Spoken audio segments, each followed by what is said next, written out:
Time now for sports on 104.7 The Cave. Here's Ned Reynolds. Mike, the intern, Ned Reynolds, in the studio bright and early Monday morning. So, of course, had a lot of football this weekend. We had the wild card game Saturday and Sunday, and then, of course, we kicked the weekend off with, in my opinion, the best weekend of all, game of all, which was the college football game on Friday night. That would be my personal opinion. But then, really, other than, I want to say maybe the Eagles game for a little bit, everything was just a blowout. They were indeed. The one of them I can understand, but first of all, let's go over what the schedule is going to be. It'll be the Chiefs and the Texans, and they will lead things off next Saturday, and that'll be at 3 o'clock. 3:30 will be the kickoff for it. The Chiefs and the Houston Texans. That'll be followed by the Washington Commanders and the Detroit Lions, and they'll play at 7 o'clock on Saturday night. And then on Sunday, the Eagles kick things off against the winner of tonight's game, the Rams and the Vikings, and that'll be at 2.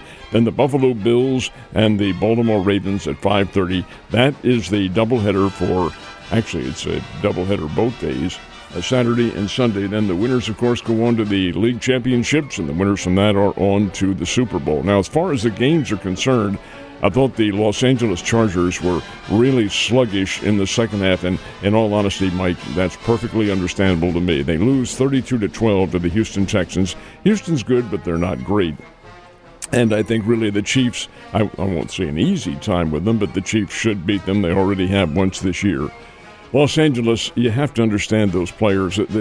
Many of them have lost their homes in that Holocaust that is the city of Los Angeles at the moment, and they just have other priorities on their minds. So their second half meltdown, so to speak, did not surprise me. Now, Baltimore took their foot off the pedal, but they had really more than enough fire to whip the Pittsburgh Steelers 28-14. Baltimore was up 21-0 in that game. Looked like blowout. Sydney, and really it is. That game, the score is deceptively close.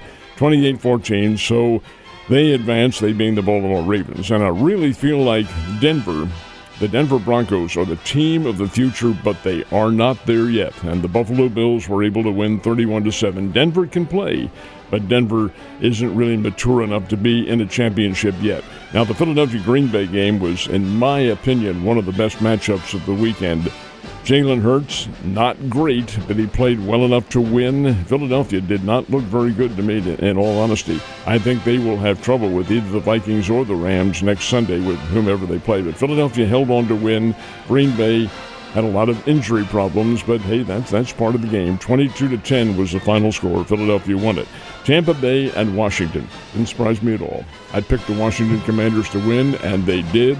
They did it with a field goal that slammed into the upright, but it caromed over the crossbar. And that's a winning field goal, and the Washington Commanders make the playoffs for the first time, I think it's 19 years, if I'm not mistaken. Wow, that's a long time. And they were the Redskins, of course, and did not make it then. So the Rams and the Vikings play out in Arizona tonight. They won't play in California, and the tragedy has moved the game to Glendale, Arizona, part of Phoenix. It's where the Arizona Cardinals play. And indeed, the Bidwill family opened up the doors, so yeah, come on down here.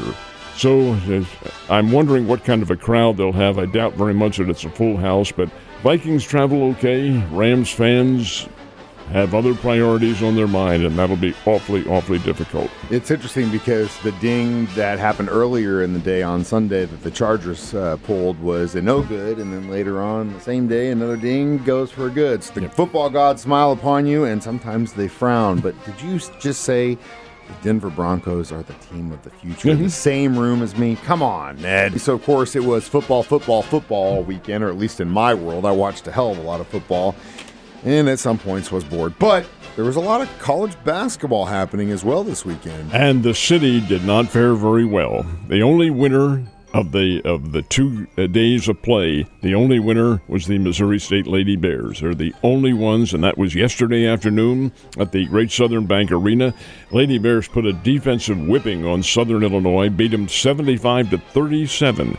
Held the Lady Salukis to 20% shooting from the field. That's some great defense. I don't care who you're playing. and these Lady Salukis aren't very good.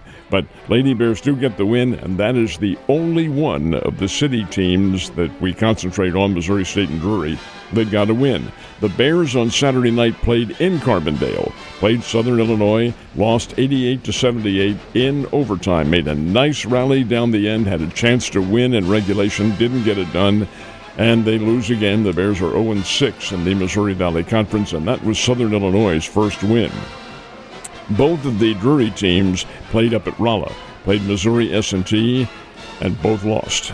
The Lady Panthers, for the first time in conference play, beaten by a very good Missouri S&T ladies team, beat them in a close game, 7-8 points, somewhere around there. And the men's team got run out by the Miners, who were ranked 17th in America, Division II. So that's not understandable, not forgivable, but nonetheless, it is one that does resonate as being possible. Anyway, those teams all lost. Both Drury teams and the Bears lose. Missouri won and then had to hold off, had a big lead over Vanderbilt, let it get away, but beat Vanderbilt by a score of 75-67.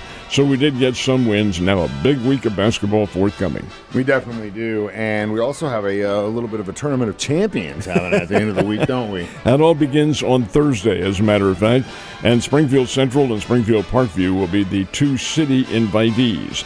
The other one from the area is Branson, and that's Link Academy. They'll be here, Link year.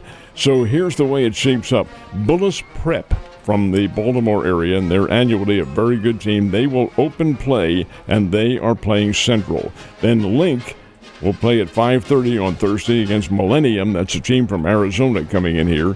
Then New York City's Christ the King, and they were here for the very first one and have been here almost annually, not literally the case, but they love coming out here. Christ the King from New York City faces Milton out of Georgia, and that's followed by the evening's finale on Thursday, which is Oak Ridge from Florida against Springfield Parkview. These are all very, very, very good basketball teams. This is probably the class high school basketball tournament of its kind in the country. You want to get out and see some of this action, too. That's the Bass Pro Tournament of Champions, and it begins at 4:30 on Thursday afternoon. And Ned's absolutely right. You want to see what the developing future stars might be.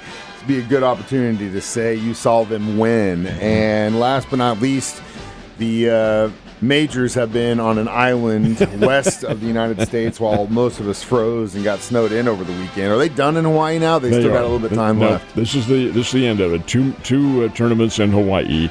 And the one yesterday, the pros decided they wanted to stay around for a little extra time, so they went into overtime. And in that overtime period, Nick Taylor from Canada, who is a veteran of the PGA Tour, but a guy who is not really what you'd call a big name, defeated a kid named Echeverria, who is a golfing Razorback from Arkansas, beat him in the second hole of sudden death overtime. So it's all over, and now the tour returns to the United States. Interested to see what happens here because a couple of the tournaments are down in Southern California where there have been just a holocaust going on. We'll see if the golf tour has been affected by that. And more than likely, it's something's going to be happening. But there, obviously that area is a big place. So I do know a lot of friends and family that are over there that have, trying to make the best with the life they can and or helping all their neighbors as much as they possibly can. Right now, it's kind of hard to think about sports, especially in that part of the country. Ned, you have a great Monday, and I will see you on Tuesday.